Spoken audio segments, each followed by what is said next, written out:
Hello and welcome to the NevilleResearch.com video. Today we have a fun article to go over. In The Guardian, it says, "I don't care who wrote Shakespeare," says RSC Artistic Director. And this is a new trend that I've been seeing more and more recently, and I want to call it post-Stratfordian compatibilism. Now, post-Stratfordian, people have been talking about a while. This is the idea that actual Shakespeare scholars are not seriously engaged with Stratfordian research. They don't talk about William Shakespeare's life. They don't try to connect his life with the composition of the plays or poems. They study other aspects of the works. So this sort of post-Stratfordian research program has been going on for at least 20 or 30 years. William Shakespeare is not a center of the research program around the works of Shakespeare. He's an afterthought. Sometimes people will pay lip service to him as the author, but no actual scholars take that seriously. In the last 15 years or so, there have been a bunch of books by professors that are for the general public that push theories about Shakespeare, but in their actual academic work, nobody talks about William Shakespeare at all. So that's the post-Stratfordian world. We've been in that for maybe 30 years. But now we're in the era of post-Stratfordian compatibilism. And what is that? What's happened is, despite these junky Shakespeare wrote Shakespeare popular books, the word has trickled down to everybody else that obviously Shakespeare didn't write the works attributed to him. So people sort of know that now, and they have to make sense of it for themselves, and sort of the compromise is a form of compatibilism. They sort of put the veneer of Shakespeare wrote Shakespeare on things, but people will start giving other explanations of how the works were actually composed. And one of the most popular ways of dealing with this is co-authorship. They emphasize co-authorship and make this the new way that Shakespeare wrote the works.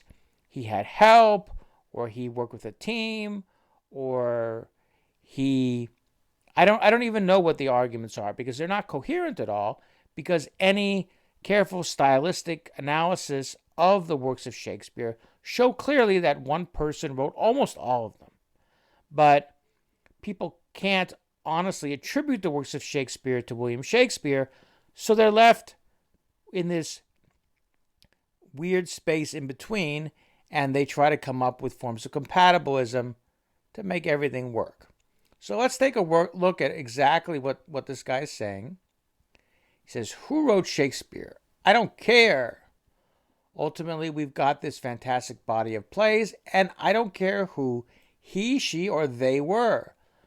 So he's open to a woman writing it or some kind of group theory writing it.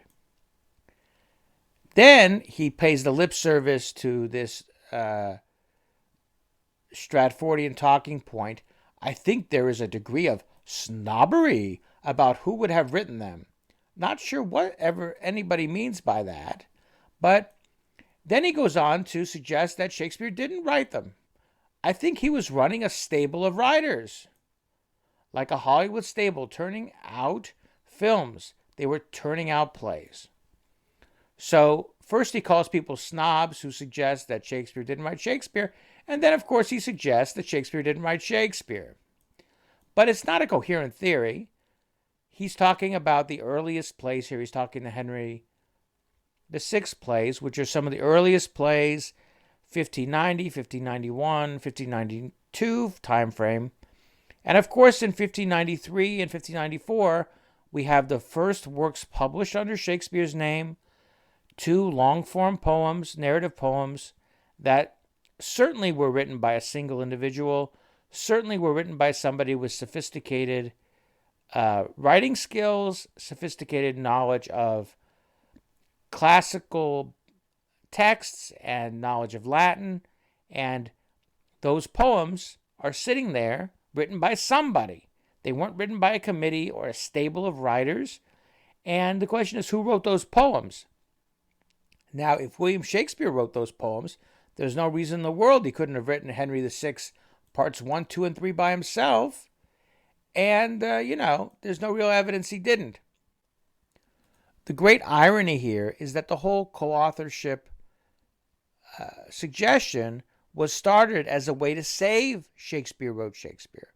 So a play like Titus Andronicus, that's so early and was played by so many acting companies, it doesn't make any sense why the actor turned playwright Shakespeare would have written this play, or how he could have had such great knowledge of Roman history to synthesize it into this play, or knowledge of Latin sources, etc., etc. There's lots of reasons why it doesn't fit the scenario.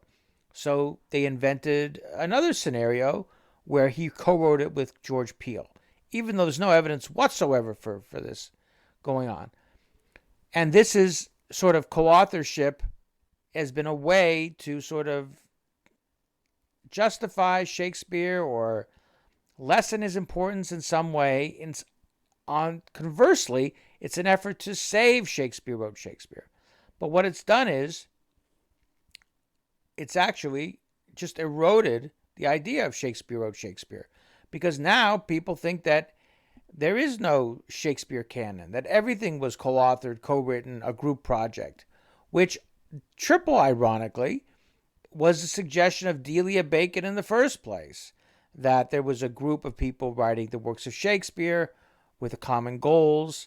And so everything is turned inside out, and we're in a situation where the conventional wisdom is turning to Shakespeare didn't write Shakespeare, that it was some kind of group project, apparently.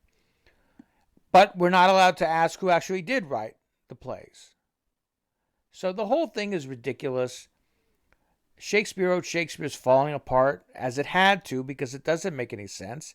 And then the replacement theory doesn't make any sense. So what happens to all these people going forward who spent all this time and energy and intellectual capital distorting history, distorting facts, and misleading people about Shakespeare? What happens to them? I don't care. All I care about is the facts and evidence and pushing forward with good research, and all the nonsense and the charlatans and the junk books and the bad scholarship and the bad faith can be forgotten. So thank you for coming by, and click like and subscribe. Tell your friends, and we're going to keep on pushing forward and see who really did write the works of Shakespeare.